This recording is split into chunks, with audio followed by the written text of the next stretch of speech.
ఈ వీడియోలో మనం ఎంబీబీఎస్ గురించి తెలుసుకుందాం. అసలు ఎంబీబీఎస్కి గవర్నమెంట్ మెడికల్ కాలేజెస్లో ఫీజెస్ ఎలా ఉంటాయి, ప్రైవేట్ మెడికల్ కాలేజెస్లో ఫీజెస్ ఎలా ఉంటాయి, ఎలిజిబిలిటీ ఏంటిది, నీట్లో ఎంబీబీఎస్ రావాలంటే అసలు ఎన్ని మార్క్స్ కావాలి, కెరీర్ ఆపర్చునిటీస్ ఏంటి, ఏమేమి మైనస్ పాయింట్స్ ఉన్నాయి, అసలు శాలరీ ఎంత ఇస్తారు అనేది ఈ వీడియో క్లియర్ గా తెలుసుకుందాం. ఎంబీబీఎస్ అనేది మొత్తం 5.5 years ఉంటాయి. అందులో 4.5 years మీకు స్టడీ ఉంటుంది అండ్ 1 year ఇంటర్న్షిప్ అనేది ప్రొవైడ్ చేస్తారు. అసలు గవర్నమెంట్ మెడికల్ కాలేజెస్లో మాకు ఎంత ఫీజు ఉంటుంది అంటే చాలా తక్కువ ఫీజుతోనే స్టార్ట్ అవుతుంది. 10K నుంచి 1 lakh మిడిల్లోనే ఎవ్రీ ఇయర్ అనేది ఉంటుంది. కానీ మీకు ఒకవేళ మాకు గవర్నమెంట్ కాలేజెస్ సీట్ రావాలి అంటే మీకు ఎక్కువ కాంపిటీషన్ ఉంటుంది. సో మీకు ఎంత ఎక్కువ మార్క్స్ వస్తే అంత ఎక్కువగా గవర్నమెంట్ కాలేజెస్లో వచ్చే ఛాన్సెస్ ఉంటాయి. లేదు మాకు ప్రైవేట్ కాలేజెస్లో వచ్చినా పర్లేదు అనుకుంటే మీకు ప్రైవేట్ కాలేజ్లో ఫీజెస్ వచ్చేసి 10 lakh నుంచి 25 lakh మిడిల్లో ఉంటుంది. అండ్ మాకు నీట్ మార్క్స్ వచ్చేసి ప్రైవేట్ కాలేజెస్లో మెయిన్గా ఎంబీబీఎస్కి సీట్ రావాలంటే కంపల్సరీగా మార్క్స్ మంచిగానే రావాలి. ఎలిజిబిలిటీ వచ్చేసి ఏంటి, 10th కంప్లీట్ చేయాలి, అలానే 2 years ఇంటర్, అది కూడా బైపీసీ కంప్లీట్ చేసి ఉండాలి. మాకు ఎన్ని మార్క్స్ వచ్చి ఉండాలి అంటే జనరల్ వాళ్ళకి 50% వచ్చి ఉండాలి ఇంటర్ను, ఎస్సీ ఎస్టీ ఓబీసీ వాళ్ళకి 40% వచ్చి ఉండాలి అండ్ నీట్ క్వాలిఫై అవ్వాలి. అసలు మాకు నీట్ మార్క్స్ ఎన్ని రావాలి అంటే గవర్నమెంట్ కాలేజెస్లో మాకు సీట్ కావాలి అనుకుంటే 550 నుంచి 680+ కూడా రావాలి.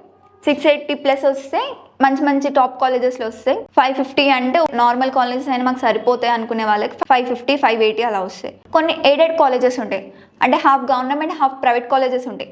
అందులో మాకు సీట్స్ కావాలి అంటే 500 to 600 అలా వస్తే మీకు ఎయిడెడ్ గవర్నమెంట్ కాలేజెస్లో వస్తాయి.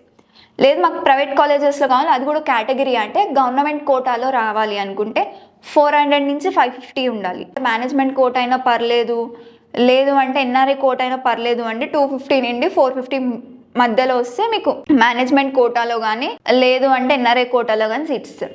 ఓకే మాకు ఇవంతా ఓకే, కానీ అసలు కెరియర్ ఆపర్చునిటీస్ ఏంటి? జనరల్ డాక్టర్ మీరు ఇంటర్న్షిప్ చేసుకున్న తర్వాత నార్మల్గా హాస్పిటల్స్లో జనరల్ డాక్టర్స్ ఉంటారు కదా, అలా వర్క్ చేసుకోవచ్చు.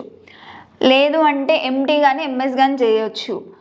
లేదు అంటే మేము గవర్నమెంట్ సైడ్ వెళ్తాము, మాకు గవర్నమెంట్లో సేఫ్ అండ్ సెక్యూర్ అనుకునే వాళ్ళకి గవర్నమెంట్ డాక్టర్స్గా కూడా ఎగ్జామ్స్ ఉంటే మీరు రాసి అందులో జాయిన్ అవ్వచ్చు. ఇంకా మేము బయట చేస్తాము, మేము చదువుకుంటాము అంటే అబ్రాడ్కి వెళ్ళొచ్చు. అబ్రాడ్కి వెళ్ళి మీరు వర్క్స్ చేసుకోవచ్చు, లేదంటే ఫర్దర్గా స్టడీ చేయవచ్చు. హాస్పిటల్ అడ్మినిస్ట్రేషన్గా వర్క్ చేయొచ్చు. ఇంకా దీనికి మించి ఇంకేముంటాయి అనుకుంటే రీసెర్చ్ సెంటర్స్ ఉంటాయి, వాటిలో వర్క్ చేయొచ్చు.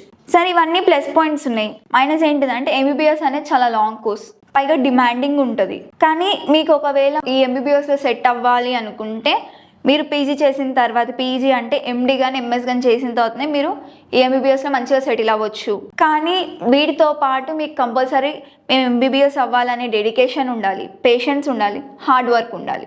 ఇవన్నీ ఉంటే కంపల్సరీ మీకు ఎంబీబీఎస్ అనేది సెట్ అవుతుంది. నెక్స్ట్ శాలరీ, మీరు ఇంటర్న్షిప్గా వెళ్ళినప్పుడు 15K నుంచి 30K per month ఇస్తారు. నెక్స్ట్ మా ఇంటర్న్షిప్ అయిపోయిన తర్వాత ఫ్రెషర్స్గా జాయిన్ అయినప్పుడు 40K నుంచి 80K దాకా ఇస్తారనమాట మంత్కి. తర్వాత ఒకవేళ మీరు ఎండి కానీ ఎంఎస్ కానీ చేసిన తర్వాత జాయిన్ అయితే 1 lakh నుండి 3 lakh దాకా ఇస్తారు ప్రతి month. That's it all for the video. Thank you.